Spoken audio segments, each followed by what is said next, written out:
Membunuh salah satu dari 5 hewan ini penyebab hidup miskin, maka bertaubatlah. Assalamualaikum warahmatullahi wabarakatuh. Bismillah walhamdulillah. Wassalatu wassalamu ala rasulillah. Sayyidina wa maulana Muhammadin ibn Abdillah. Wa ala alihi wa sahbihi wa mawalah. Wala hawla wala quwwata illa billah amma ba'd. Saudaraku kaum muslimin wal muslimat rahimakumullah. Wabil khusus saudara-saudara kami para pecinta dan subscriber channel YouTube Tafsir Al-Muallim dimanapun berada, yang tidak lupa dan tidak bosan-bosannya senantiasa kami doakan semoga Allah Azza wa Jalla memberikan kesehatan, sehat walafiat lahir dan batin. Semoga Allah Jalla Jalaluh memberikan rezeki yang melimpah ruah, harta yang barokah, menjadikan anak-anaknya anak-anak yang soleh dan solihah, dzurriyyahnya dzurriyyah yang thayyibah, hidupnya sukses, bahagia dan selamat di dunia dan di akhirat. Amin amin Allahumma amin. Saudaraku kaum muslimin wal muslimat rahimakumullah, dalam mengarungi kehidupan ini, kita selain mencari rezeki dengan cara usaha dan doa, kita juga harus memperhatikan hal-hal yang kelihatannya sepele, tetapi akibatnya bisa fatal, bisa menghalang-halangi rezekinya, menjadi sulit, menjadi sempit, akhirnya hidupnya miskin. Hal-hal yang kelihatannya sepele, kita membunuh binatang-binatang yang dilarang di dalam agama Islam. Mengapa binatang-binatang tersebut dilarang untuk dibunuh? Karena memang sebagiannya binatang tersebut senantiasa bertasbih memohon kepada Allah, mohon ampun dan kekayaan kepada orang yang ditempatinya. Dan sebagiannya ada binatang-binatang yang senantiasa memakan binatang-binatang yang berbahaya, yang beracun. Ini adalah hadis yang telah diriwayatkan dari Rasulullah SAW. Rawal Baihaqi fi Sunanil Kubra. Rawa telah meriwayatkan Al-Baihaqi oleh Imam Al-Baihaqi fi Sunanil Kubra di dalam kitab As-Sunan Al-Kubra.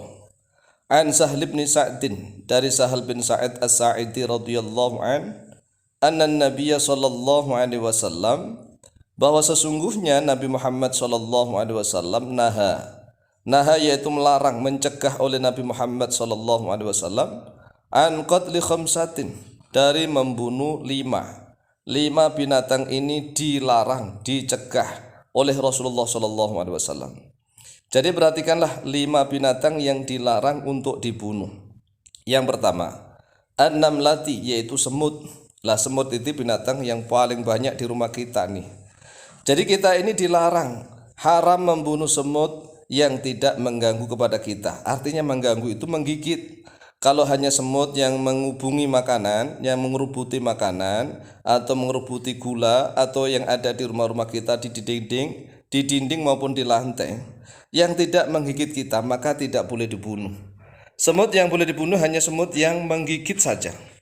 Yang menggigit itu saja yang dibunuh. Adapun semut-semut yang lain maka dilarang, dicegah, haram hukumnya untuk dibunuh. Kan kelihatannya sepele. Binatang kecil aja kok dibunuh, bunuh. Inilah. Semut itu bertasbih kepada Allah, berzikir, memohonkan ampun, dan juga memohonkan kekayaan kepada orang yang ditempati. Rumah yang banyak semutnya itu pertanda bahwa rumah itu banyak rizki. Karena banyak rizki, kan banyak kelezatan-kelezatan, kemanisan-kemanisan di dalam rumah itu, sehingga semut datang ke rumahnya. Lah kok dibunuh seenaknya, apalagi sampai membunuh satu kaum semut. Artinya lubang semut, rumahnya semut, dibunuh, dibakar. Ini pernah ada seorang nabi zaman Nabi Israel, nabi loh ya, yang digigit semut, kemudian beliau marah.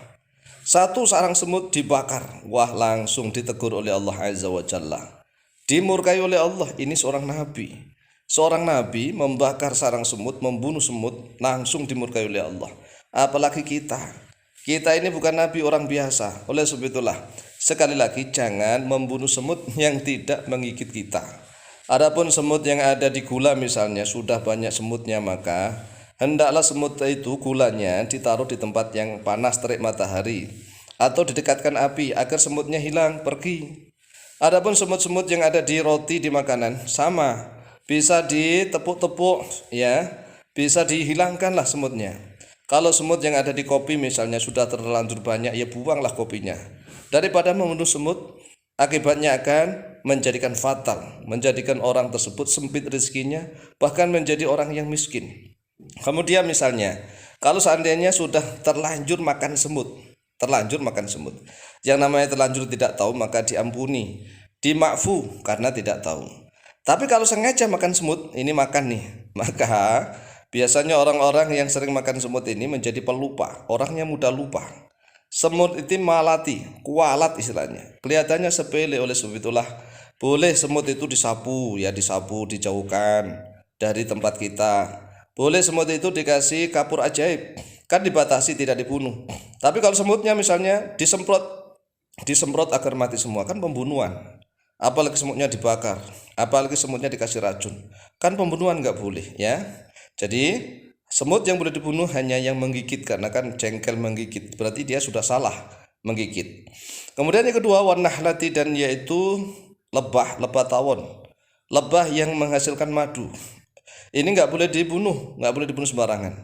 Termasuk sarang tawon, sarang lebah yang ada madunya tapi sudah mulai berubah menjadi larva, menjadi lebah-lebah kecil yang muda itu, maka nggak boleh dimakan. Apalagi sengaja digoreng, dicampur masakan begitu, nggak boleh, itu haram.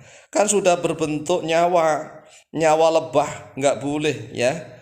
Kalau masih madu silahkan, tapi kalau sudah menjadi larva, menjadi ada kehidupan, nggak boleh dibunuh, nggak boleh dimakan. Kemudian binatang atau hewan yang ketiga, wadifta'i. Difta' artinya adalah katak atau kodok. Kodok jenis apapun, warna apapun, seperti apapun, baik itu yang ada di sawah, di rumah, di dinding, di pohon, nggak boleh dibunuh. Jadi katak atau kodok itu nggak boleh dibunuh, dilarang untuk membunuh, maka haram dagingnya. Haram dagingnya mengapa? Karena haram dibunuh. Kalau misalnya nih ada kata untuk obat katanya, ada kata untuk sate, untuk obat, enggak ada, enggak benar tuh. Ada hadis khusus tentang itu.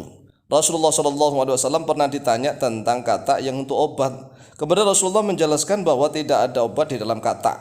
Karena kata itu suara kata, nakiko itu suaranya kata itu bertasbih. Jadi kata itu sebenarnya suaranya tang ting tung tiot tiot itu bertasbih kepada Allah, memohon rahmat, memohon hujan kepada Allah. Kan hujan itu rahmat. Kalau ada hujan, kata itu biasanya akan ngorek, kodok ngoreknya kata itulah bertasbih kepada Allah. Maka kata enggak boleh dibunuh. Membunuh kata bisa menyebabkan kemiskinan. Kemudian yang keempat wasurati, dan surat yaitu burung betet kelabu atau disebut cendet. Tepatnya adalah cendet. Ketik di Google burung cendet seperti apa, enggak boleh dibunuh. Burung cendet itu sering makan kalajengking, kelabang begitu ya.